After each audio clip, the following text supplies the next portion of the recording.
여호와의 지혜라는 제목으로 오늘 말씀을 나누겠습니다. 지혜, 여러분 이제 계속 우리 잠언서의 지혜를 보고 있습니다. 이 지혜 하면은 낯설지가 않아요. 제 막내 동생이 지혜입니다. 권은혜, 권지혜. 나중에 언젠가 볼 날이 있겠지요. 못생겼어요. 근데 이제 막내가 그 둘째를 앞지르고 먼저 결혼을 했습니다. 이번 연도에. 그래서 자꾸 사람들이 물어봐요. 언제 결혼을 시켰냐, 말을 안 해줬냐. 그래서 뭐 제 막내 동생 결혼하는 것까지 말을 해줘야 될 의무는 없으니까 그냥 빠르게 시집을 보냈습니다. 잘 살고 있어요. 잘 살고 있더라고요. 그래서 근데 이제 낯설지가 않죠. 지혜, 지혜. 근데 이 하나님의 지혜는 특별히 우리가 계속 보고 있습니다. 그래서 이 잠언서에서 솔로몬의 지혜인데, 이 솔로몬이 말하는 이 지혜가 이 구약에 한정된 지혜를 뜻하는 것이 아니라 이게 사실은 이제 신약으로 우리가 자꾸 연결시키지만 이제 연결을 안 시킬 수가 없습니다. 그래서 이제 구약 신학자들은 신약과 구약을 자꾸 연결시키는 것은 조심스럽다. 신약에서 구약을 가져오는 건 가능한데 신약에 있는 이 말씀들을 자꾸 예수님으로 연결시키는 건 조심스러운 해석이다라고 하는데, 이제 본문 텍스트 상으로는 그럴 수 있습니다. 하지만 우리는 성경 전체를 봐야 되기 때문에 이 지혜라고 하는 것은 좀 뭐 항상 하나님의 지혜인데, 그 지혜는 예수님을 항상 언급할 수밖에 없어요. 예수님을, 그러니까 이 당시에 솔로몬이 말하는 이 지혜에 솔로몬은 예수님을 모를 수 있어요. 하지만 하나님의 지혜 가운데서는 예수님은 이미 정해져 있습니다. 그분이 보내주기를 약속하셨고, 메시아 그리스도를 분명히 약속하셨고, 하나님은 이미 다 계획하고 계셨다라는 거예요. 그래서 하나님의 지혜는요, 예수님을 포함합니다. 그래서 하나님의 구원 계획을 다 포함하는 게 하나님의 지혜예요. 그러니까 우리가 상상할 수 없는 거죠. 여러분 욥기, 이 지혜서가 이제 잠언도 포함하지만 욥기가 이제 포함을 합니다. 그래서 저도 이번 한 학기 동안 이 지혜서들을 많이 봤는데요. 이 욥기에서도 정말 이해할 수가 없지요. 그 욥기가, 욥이 죄인입니까? 의인입니까? 그러니까 욥을 처음에 명명할 때 욥기 1장 2장에서 분명히 욥에 대해서 분명히 말하고 있어요. 욥은 하나님을 경외하는 자였어요. 하나님 앞에서 신앙생활 철저히 하던 자였습니다. 근데 저희가 욥기를 보면 이해할 수 없잖아요. 그 고난이, 그 지금 당하는 고난이. 그래서 욥기를 이제 성화의 단계를 밟아가는 그리스도인에게 적용이 되어지는 말씀이다라고 이야기하는데요. 그 하나님의 그 질서, 그 가운데서 이 지혜가 이해가 잘 안 됩니다. 하나님이 지혜를 가지고 계시는데, 욥기가 지혜서잖아요. 욥이 아무리 생각해도 자긴 죄가 없는데도 이 지금 고난을 당하죠. 근데 너무 말도 안 되는 게 또 욥기의 1장 2장에 그 욥에 대해서 얘기하지만 사탄과 하나님에 대해서도 이야기를 해요. 그러니까 이게 좀 너무나도 이해가 안 되는 거죠. 사탄이 하나님께 가가지고 지금 욥을 자기가 시험해 보겠다는데 하나님이 허용을 하시네요. 이거 도대체. 근데 나중에 가서 욥이 하나님 앞에 하나님의 음성을 듣는데, 하나님은 굉장히 뜬구름 잡는 이상한 엉뚱한 동문서답을 하는 것 같습니다. 너가 천지를 창조한 나를 아느냐? 너가 리오레아다는 아느냐? 너가 지금 바람이 여기서부터 저기까지 가는 걸 네가 아느냐? 지금 너가 아는 게 뭐냐? 이 그러면서 결국 하나님의 지혜를 나타내 보여주시는 거예요. 하나님의 그 계획을 우리는 알 수가 없어요. 그래서 욥의 마지막 고백이 뭐냐? 자기는 먼지와 같은 존재라는 거예요. 하나님은 놀라우시고 크시고 광대하시고 폭풍 속에서 맞이하는 그 하나님을 맞이하면서 자기는 너무나도 연약하고 먼지 같다라는 거죠. 여러분, 하나님의 지혜를 우리가 감히 측량할 수 있습니까? 할 수 없습니다. 근데 성경에서 잠깐 나오는 이러한 구절들을 통하여, 성경 전체를 통하여 우리는 살펴볼 수는 있어요. 보여주신 것 잠깐. 그래서 여러분이 하나님에 대해서 안다, 하나님의 지혜에 대해서 안다, 어불성설입니다. 다 알 수 없어요. 그래서 저는 종종 이제 훈련할 때 이런 것들을 그립니다. 바다를 그려놓고 바다 위에 잠깐 올라와 있는 빙산을 살짝 그리죠. 여러분, 빙산이 보여지는 게 큽니까? 보이지 않는 게 큽니까? 떠 있는 부분이 큽니까? 가려진 부분이 큽니까? 가려진 거는 우리가 추측을 할 수가 없어요. 그래서 빙산이 보인다고 그 옆을 함부로 배가 지나가면 안 됩니다. 그 아래에 어떠한 빙산이 지금 깔려 있는지 알 길이 없어요. 그래서 가다가 걸려서 배가 파손되는 이유가 거기에 있거든요. 그러니까 이 빙산의 그 보이지 않는 것, 그러니까 우리가 보고 있는 이 하나님에 대한 이 지혜에 대한 말씀들이 성경책은요, 하나님이 조금 보여주신 거예요. 그러니까 우리는 이 성경을 통해서 알 수 있는 부분만 말할 수 있고요, 모르는 건 모른다고 말할 수 있어야 됩니다.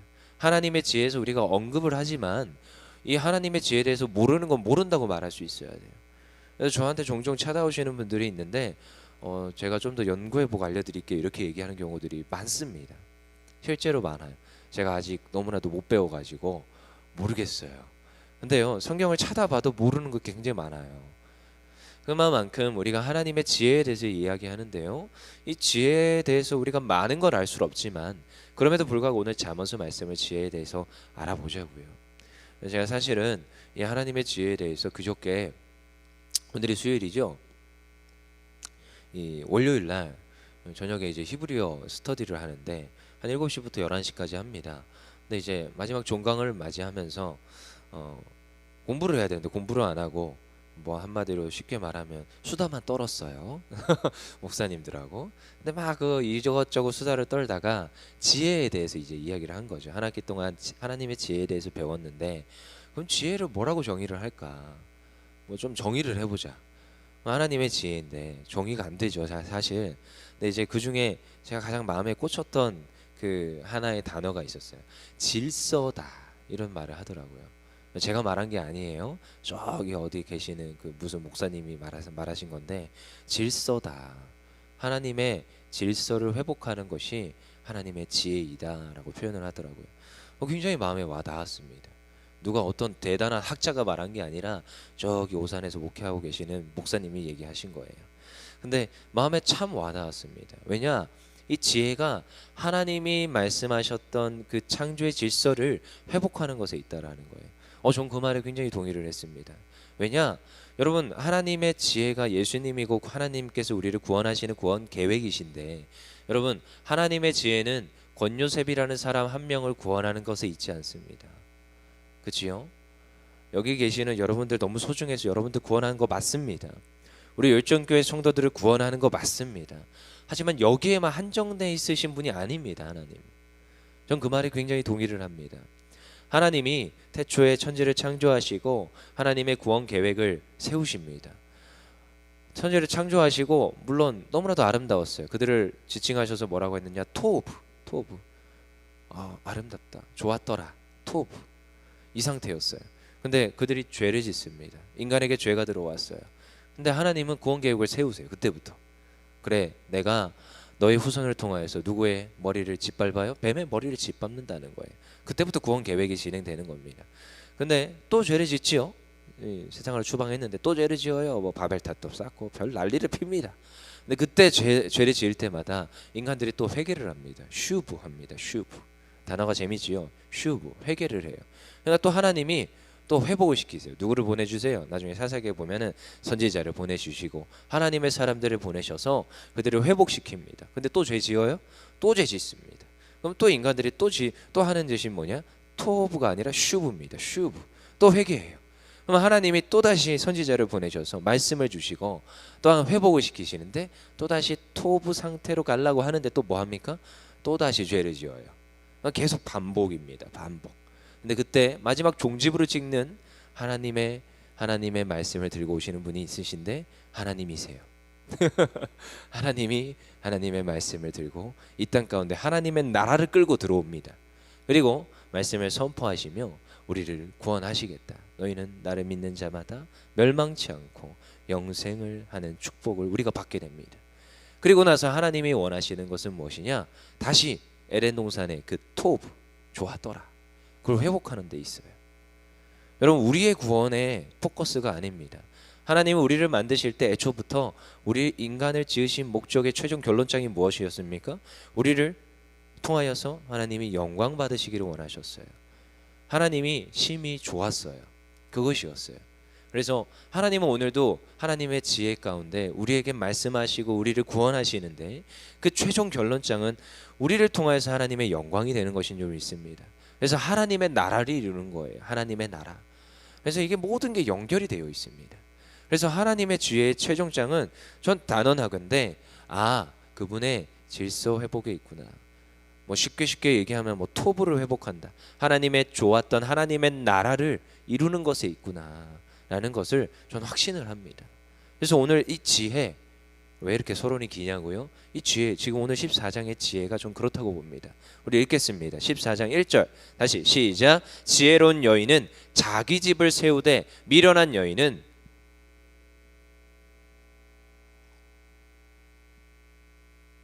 아멘.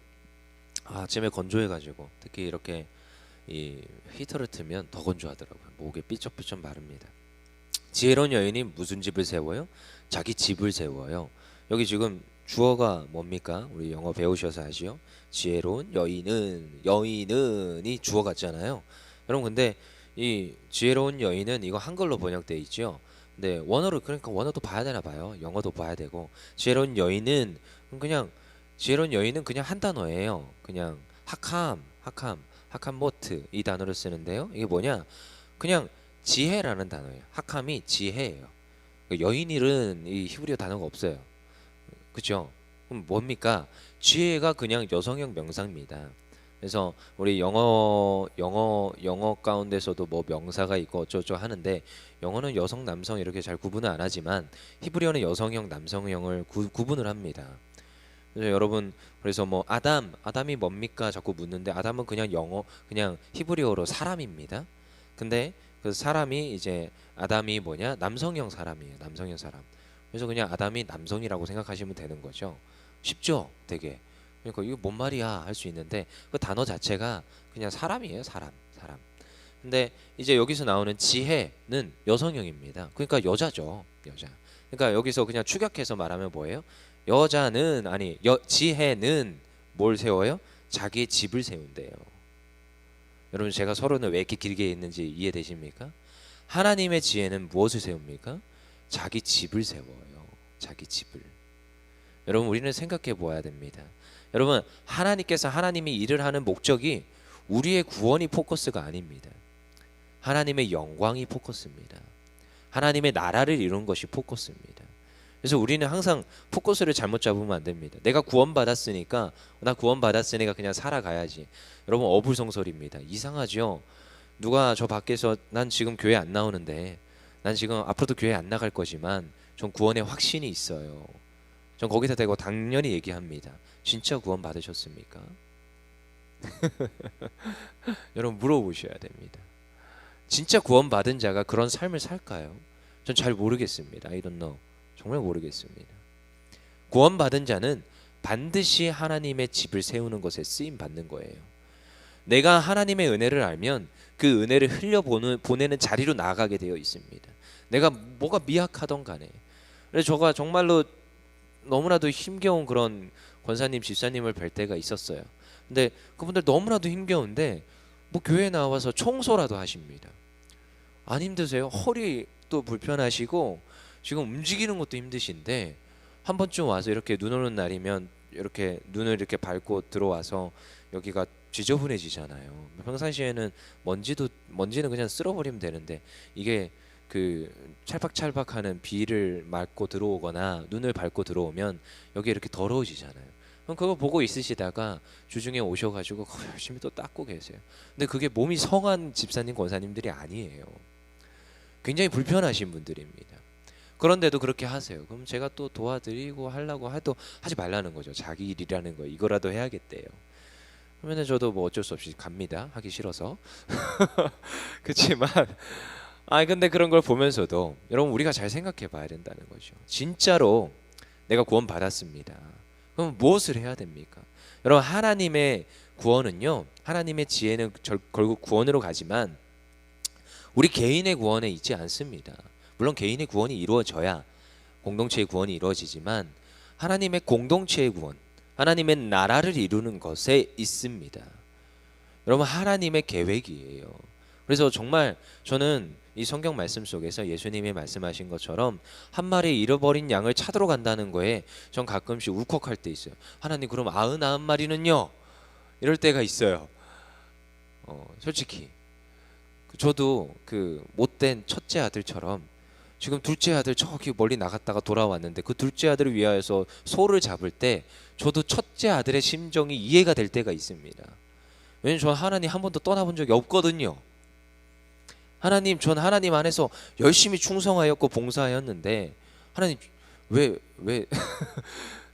때로는 제가 헌가족이라 느껴질 때 새 가족을 그렇게 열심히 애써서 섬겨줄 때 저도 새 가족 하고 싶었거든요. 근데 하나님의 구원 계획은요, 하나님의 지혜는요, 어디에 초점이 맞춰 있느냐? 잃어버린 양.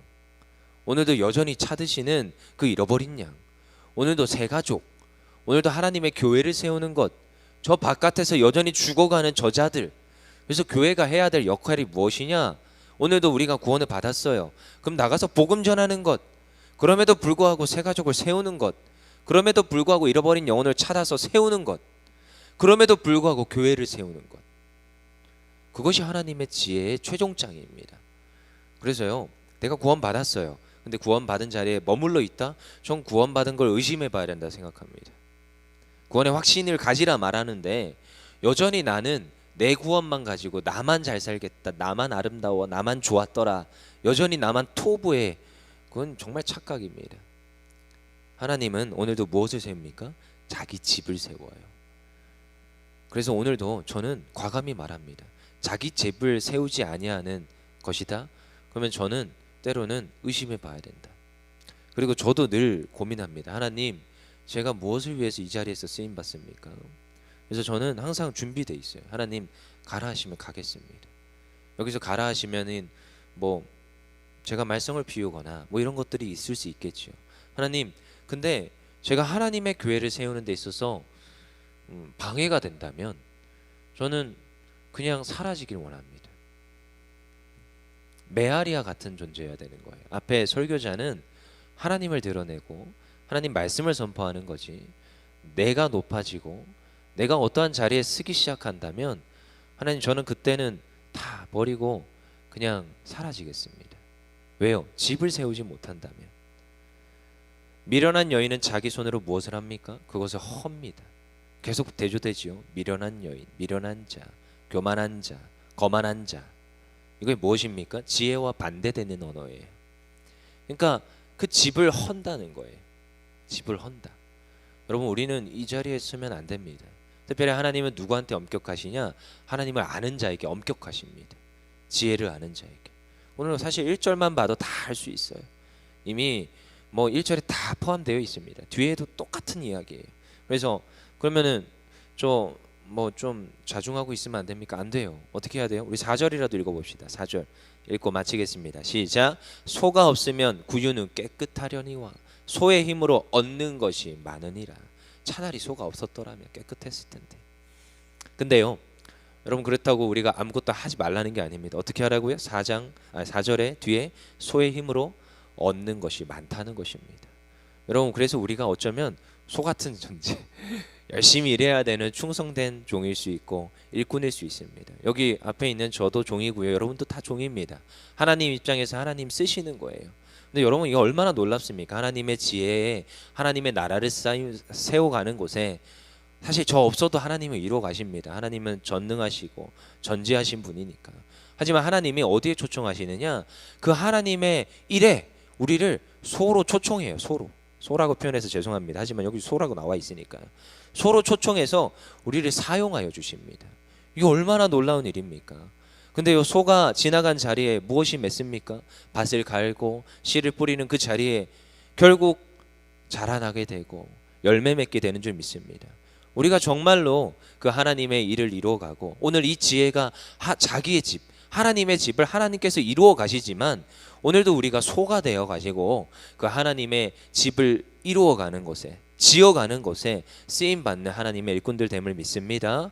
그래서 오늘도 우리가 기도합니다. 하나님, 우리에게 능력을 주시옵소서. 오늘도 우리를 말씀으로 사로잡아 주시고 하나님의 집, 하나님의 교회를 세워가는 곳에 쓰임받게 하여 주시옵소서. 그래야 우리만 세움받는 것이 아니라 우리 다음 세대들, 저 죽어가는 영혼들, 잃어버린 영혼들이 하나님 앞에 돌아오는 역사가 넘쳐나게 하여 주시옵소서. 그래야 하나님 계획하셨던 그 구원의 질서, 창조의 질서가, 그 토부가 좋았더라 하는 그 놀라운 질서가 회복되어지는 역사가 있기를 원합니다. 우리 시간 기도하겠습니다.